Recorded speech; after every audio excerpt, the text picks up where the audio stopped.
Well, in Interim County, the legal case has continued over the 2020 election, and now a new expert's weighing in. One American News has exclusive footage. Take a look. Well, legal proceedings continue in Antrim County in northern Michigan, where hearings have been held back and forth regarding the results of the 2020 election.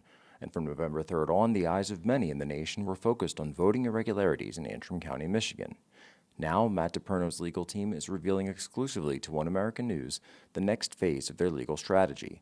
They have brought in their own expert who has access to both the voting machines and the tabulation software. Jeffrey Lenberg is a systems vulnerability expert with an extensive background in national security who has been brought in by the plaintiffs in the case to give his analysis of the Antrim County election and their use of these electronic voting systems. Here's what Lenberg showed us. So this first ballot is for Jorgensen. There we go. Yeah. This ballot is for Biden.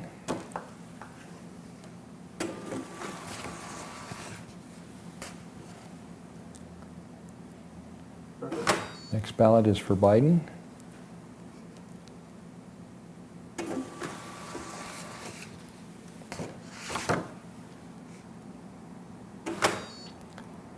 The next ballot is for Trump.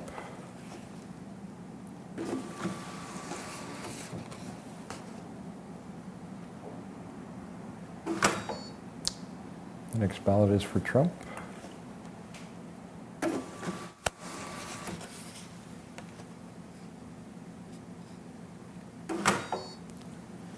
Next ballot is for Trump.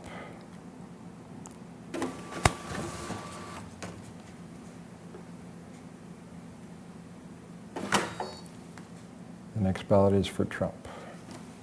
And that's the seventh one.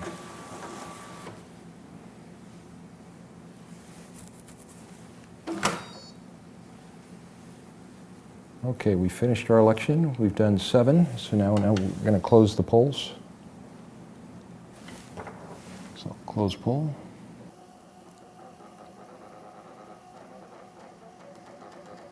Now, while it's printing this, I will point out the modification that we made. What we did is for the presidential race, we swapped Biden and Trump votes. We did not change the senatorial race, and we swapped the congressional race. So that's what we're looking for.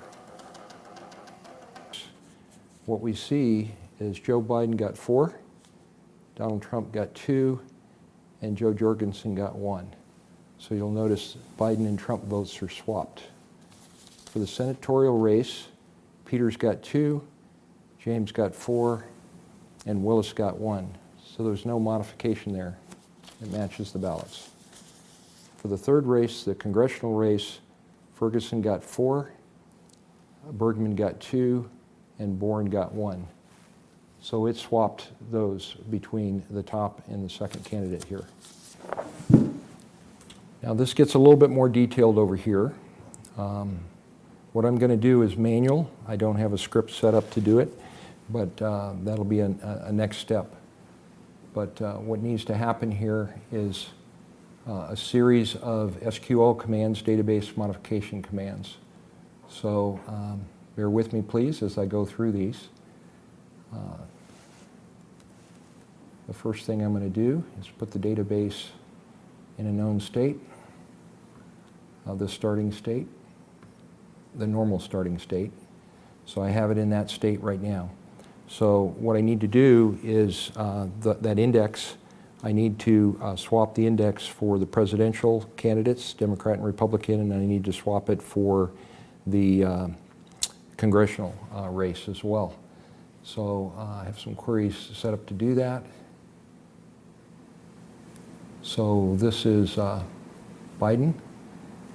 I'm going to go ahead and run that query. Then I'm going to go pull up each one of the other candidates. So I'll go to Trump, run that query.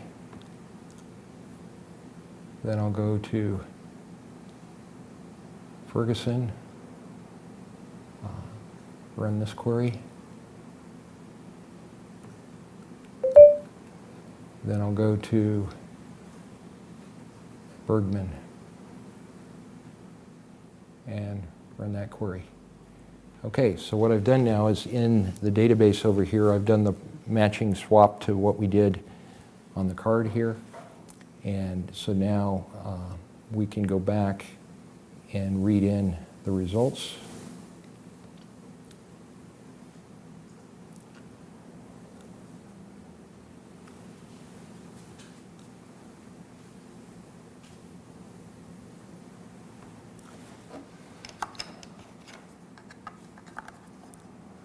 So this is card number 3. It's checking the drive. It says it's the Helena Township. We're going to load it. Loaded successfully. Now we're going to look at the results.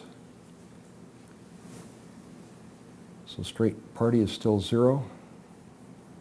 In the presidential race, what you notice now is Joe Biden has 4, Donald Trump has 2, Joe Jorgensen has 1. If we go to the senatorial race, Gary Peters has 2, John James has 4, Willis has 1. We go to the congressional race, Dana Ferguson has 4, Jack Bergman has 2, Ben Bourne has 1. So what you see is the results now match the tape printout here. So when you do the canvas, they will match. But they're not correct. They don't match the ballots. Lenberg says that his analysis shows that these electronic voting systems are vulnerable to compromise and demonstrated a series of manipulations he was able to perform within the software, which appeared to alter the reported outcome of this simulated election away from the results on the paper ballots themselves. For years, Americans were told by mainstream media that elections were vulnerable due to cybersecurity concerns, with outlets from CNN to MSNBC running stories on the security flaws in the systems. HBO has broadcast 2 documentaries on the subject, called Hacking Democracy and Kill Chain, the Cyber War in America's Systems. For now, One American News will continue to cover the story as it unfolds in Antrim County and across the nation.